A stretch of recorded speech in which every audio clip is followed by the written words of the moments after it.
नमस्कार साथियों, आज हम बात करेंगे पतले प्रिज्म द्वारा विचलन, प्रिज्म द्वारा प्रकाश का अपवर्तन तथा प्रक्षेपण चैप्टर में एक हेडिंग है पतले प्रिज्म द्वारा विचलन। यानी जब हमारा प्रिज्म बहुत पतला होगा तब की कंडीशन में हमारे पास फार्मूला क्या आएगा, उसका फार्मूला हम यहाँ डिराइव करेंगे, जिससे हमारा 1 या 2 नंबर का प्रश्न एग्जाम में सॉल्व हो जाएगा। प्रिज्म पतला जब होता है, जब प्रिज्म पतला होता है तो प्रिज्म जो कोण होता है वह ए बहुत छोटा हो जाता है। उस स्थिति में जो न्यूनतम विचलन कोण है वह और भी छोटा हो जाएगा। यानी जो हमारे पास प्रिज्म है यह जितना पतला होगा उतना हमारा ये प्रिज्म कोण, जो इसको हम ए मान रहे थे, इसका मान कम हो जाएगा। अर्थात जो हमारे प्रकाश की किरण जा रही थी, इंसिडेंट हो रही थी, यहाँ अपवर्तन के नियम का पालन करते हुए यहाँ इसको हम आगे बढ़ा रहे थे, तो जो यहाँ ये निकल रही थी बाहर और इसको पीछे बढ़ा रहे थे। यहाँ जो न्यूनतम विचलन कोण आ रहा था, जब ये बहुत पतला होगा ए का मान, तो इसका मान भी क्या हो जाएगा, कम हो जाएगा। उस स्थिति में हमारे पास फार्मूला क्या आता है, जब हमने इससे पहले जो वीडियो आप देखे होंगे, हमने एक फार्मूला निकाला था प्रिज्म के अपवर्तनांक का सूत्र, यानी इक्वल टू होता है साइन डेल्टा एम प्लस ए अपान में 2, टोटल के अपान में है, और साइन ए बाई 2, ये फार्मूला है। यानी जब ए कम होगा डेल्टा एम भी कम होगा।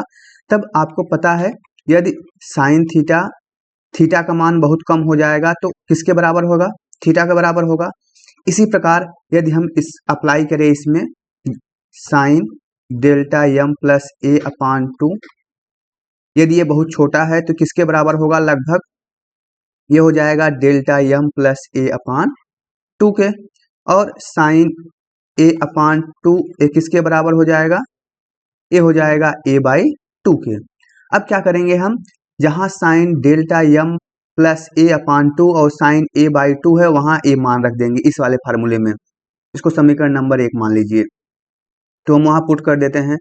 तो रखते हैं नेक्स्ट पेज पर, नेक्स्ट पेज पर रखते हैं तो हमारे पास आ जाएगा एन बराबर डेल्टा एम प्लस ए अपान में 2, टोटल के अपान में ए बाई 2।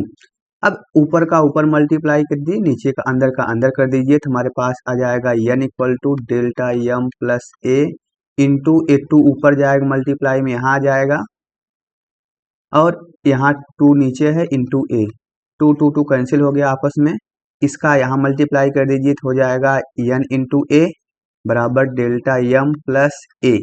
यहाँ से हमें डेल्टा एम निकालना है, तो ए को इस तरफ लेके चले आइए, तो हो जाएगा एन इंटू ए माइनस इस तरफ लेके आएंगे तो माइनस हो जाएगा बराबर डेल्टा एम।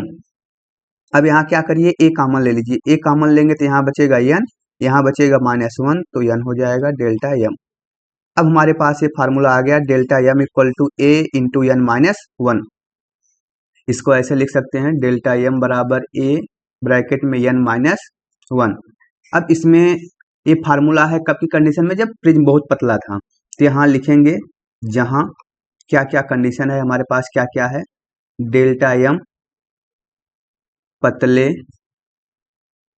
प्रिज्म का न्यूनतम विचलन कोण